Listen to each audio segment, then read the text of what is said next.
روزہ تو کیونکہ وہ میرے لیے ہے نا، اور میں ہی اس کا اجر بھی دوں گا، میں اس کا ثواب بھی دوں گا۔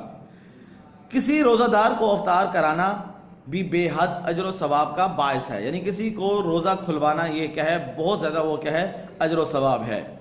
تو حضور اکرم صلی اللہ علیہ وسلم نے فرمایا جو شخص اس ماہ رمضان میں کسی روزہ دار کو روزہ افطار کرائے گا اس کے گناہوں کی معافی ہے اور وہ خود کو جہنم سے بچا لے گا، اور روزے دار جتنا ہی ثواب ملے گا، جبکہ اس روزہ دار کے اپنے ثواب میں کوئی کمی واقع نہیں ہوگی۔ روزہ اور دوسری عبادات میں ایک خاص فرق یہ ہے کہ نماز، زکوٰۃ، حج کی ادائیگی لوگوں سے چھپ کر نہیں کی جا سکتی، لیکن روزہ ایسی بات ہے جس میں روزہ دار اور اللہ تعالیٰ کے سوا کسی کو معلوم نہیں ہوتا۔ روزہ دار چاہے تو وہ چھپ کر کھا پی سکتا ہے، مگر وہ صبر سے کام لیتا ہے کیونکہ اسے اللہ تعالیٰ سے اجر کی امید ہوتی ہے۔ وہی جو ابھی میں نے آپ کو پہلے بتایا، اب روزہ دار اگر وہ کوئی شخص بھی وہ کیا ہے، وہ کسی دوسرے کو روزہ اس کا افطار کرائے گا تو اللہ رب العزت کیا کرے گا، اس کے گناہوں کو معاف کر دے گا اور خود کو جہنم سے بھی بچا لے گا۔ اور روزے دار جتنا ہی ثواب ملے گا، یعنی کہ اگر اس نے مثال کے طور پر روزہ نہیں رکھا اور اس نے کسی کو روزہ کھلوا دیا، اسے بھی اتنا ہی ثواب ملے گا جتنا روزے دار کو ثواب ملے گا، جبکہ روزہ دار کے اپنا جو ثواب ہوگا نا اس کے اندر کمی نہیں ہوگی۔ اور خاص جو فرق ہے دوسری عبادات اور روزے کے اندر وہ یہی جو بھی میں نے آپ کو پہلے بتایا کہ نماز، روزہ، حج، زکوٰۃ، حج ادائیگی اور اس کے علاوہ اور باقی جو عبادات ہیں وہ اگر ہم کریں گے تو چھپ کے نہیں ہو سکتی، یعنی کہ وہ لوگوں کو پتہ لگ جائے گی، ٹھیک ہے۔ اور روزہ ایسی عبادت ہے کہ جو انسان خود کھا پی بھی لے اور کیا ہے وہ دوسروں کو تو معلوم نہیں ہوتا بلکہ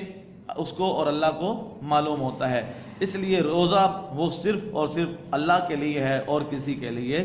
نہیں۔ اگر وہ صبر سے کام لے لیتا ہے کیونکہ اسے اللہ تعالیٰ کے اجر کی وہ کیا ہوتی ہے، امید ہوتی ہے کہ وہ اللہ مجھے اجر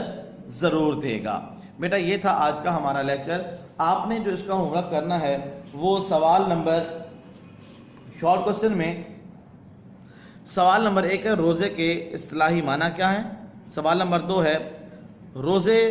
روزہ اور دوسری عبادات میں کیا فرق ہے، ٹھیک ہے بیٹا۔ یہ 2 سوال آپ نے کرنے ہیں، ان کے جواب میں بتا دیتا ہوں۔ پہلا سوال روزے کا اصطلاحی معنی کیا ہے، اس کا جو بیٹا جو جواب ہے نا بیٹا، پہلے سوال کا جواب وہ شرعی اصطلاحی معنی جو ہے وہ آپ دیکھیے گا، روزے کی یہ جو آج ہم نے سٹارٹ کیا روزے کی فضیلت اور معاشرتی اثرات، پیج نمبر 10 پر یہ پہلا جو پیراگراف ہے اس کی دوسری لائن، شرعی اصطلاح میں عبادت جس میں ایک مسلمان طلوع فجر سے غروب آفتاب تک کھانے پینے اور اپنی جائز نفسانی خواہشات سے رک جاتا ہے اسے صوم یعنی روزہ کہا جاتا ہے۔ شرعی اصطلاح سے لے کر روزہ کہا جاتا ہے، یہاں تک بیٹا یہ آپ کا پہلا سوال۔ اسی کے نیچے آ جائیں، روزے کی فضیلت جو ہم نے پڑھا یہ پیج نمبر 10 پر ہی، یہ جو اس کا روزے کی فضیلت کا آخری پیراگراف ہے، یعنی پیج نمبر 10 کا سیکنڈ لاسٹ پیراگراف، اس کی تیسری لائن، روزہ اور دوسری عبادت میں ایک خاص فرق یہ ہے، یہاں سے لے کر روزہ اور دوسری عبادت میں ایک خاص فرق یہ ہے یہاں سے لے کر اس کی سیکنڈ لاسٹ لائن کے سوا کسی کو کچھ معلوم نہیں ہوتا، ٹھیک ہے بیٹا، یہ یہاں تک کسی کو معلوم نہیں ہوتا، یہاں تک روزہ اور دوسری عبادت سے لے کر اس کے پیراگراف کی سیکنڈ لاسٹ لائن کسی کو کچھ معلوم نہیں ہوتا، یہ یہاں تک بیٹا آپ کا کوسچن نمبر 2 ہے۔ بیٹا یہ 2 سوال آپ نے لکھنے بھی ہیں اور اچھی طریقے سے یاد بھی کرنے ہیں۔ یہ تھا ہمارا آج کا لیکچر۔ نیکسٹ لیکچر تک کے لیے آپ سب سے اللہ حافظ، السلام علیکم ورحمۃ اللہ وبرکاتہ۔